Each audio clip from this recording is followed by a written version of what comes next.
Business എന്ന് പറയുന്നത് എപ്പോഴും കോൺഫിഡൻഷ്യൽ ആണല്ലേ? അതെ, ബിസിനസ് എപ്പോഴും കോൺഫിഡൻഷ്യൽ തന്നെയാണ്. ദുബായിലുള്ള റിയൽ എസ്റ്റേറ്റ് ബിസിനസ് എന്ന് പറയുന്നത് കോൺഫിഡൻഷ്യലും ആണ്, അതുപോലെ തന്നെ ട്രാൻസ്പെറൻ്റ് ആൻഡ് ട്രസ്റ്റബിൾ ആണ്. ഇത് എന്താണ് ഞാൻ പറയാൻ കാരണം എന്ന് വെച്ച് കഴിഞ്ഞാൽ, ദുബായിലുള്ള കംപ്ലീറ്റ് റിയൽ എസ്റ്റേറ്റ് ട്രാൻസാക്ഷൻസും നിങ്ങൾക്കറിയാലോ ദുബായ് ലാൻഡ് ഡിപ്പാർട്ട്മെൻ്റ് ആണ് കൺട്രോൾ ചെയ്യുന്നത്. സോ നിങ്ങൾക്കൊരു ജസ്റ്റ് ഒരു ക്ലിക്കിൽ നിങ്ങൾക്ക് എല്ലാ ഇൻഫോർമേഷൻസും നാട്ടിലെ പോലെയല്ല, കംപ്ലീറ്റ് ഇൻഫോർമേഷൻ നിങ്ങളുടെ സ്ക്രീനിലെത്തുന്നതാണ്. സോ ഞാൻ പറയാൻ വന്നത് എന്താണെന്ന് വെച്ച് കഴിഞ്ഞാൽ, ദുബായ് റിയൽ എസ്റ്റേറ്റ് നിങ്ങൾക്കറിയാലോ വളരെ നല്ല ബൂം സ്റ്റേജിലൂടെയാണ് പോയിക്കൊണ്ടിരിക്കുന്നത്. ഇയർ ഓൺ ഇയർ നമുക്ക് എക്സ്പെക്ട് ചെയ്യാൻ പറ്റാത്ത അത്രയും ഗ്രോത്തിലാണ് പോകുന്നത്. ഓരോ ഇയറും റെക്കോർഡ് ബ്രേക്ക് ചെയ്തിട്ടാണ് ഇവിടുത്തെ ട്രാൻസാക്ഷനും വോള്യൂംസും പോയിക്കൊണ്ടിരിക്കുന്നത്. സോ നിങ്ങൾ ഇൻവെസ്റ്റ് ചെയ്യാൻ റെഡി ആണെന്നുണ്ടെങ്കിൽ ജസ്റ്റ് ഒരു പ്രോപ്പർട്ടി എന്നുള്ളതല്ല ദുബായിയുടെ കൺസേൺ.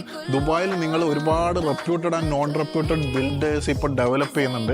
അതിൽ നിങ്ങൾക്ക് ഏതിൽ ഇൻവെസ്റ്റ് ചെയ്ത് കഴിഞ്ഞാൽ റിട്ടേണും റെൻറ്റും കിട്ടണം എന്നുള്ളത് നിങ്ങൾക്ക് മനസ്സിലാവണമെന്നുണ്ടെങ്കിൽ നിങ്ങൾക്കൊരു better and best real estate കൺസൾട്ടൻറ്റിനെ നിങ്ങളുടെ കൂടെ ആവശ്യമുണ്ട്. സോ അങ്ങനെ ഒരു ആവശ്യം നിങ്ങൾക്കുണ്ട്, നിങ്ങളിവിടെ ദുബായിൽ റിയൽ എസ്റ്റേറ്റിൽ നോക്കുന്നുണ്ട് എന്നുണ്ടെങ്കിൽ നിങ്ങൾക്ക് എന്നെ കോൺടാക്ട് ചെയ്യാവുന്നതാണ്.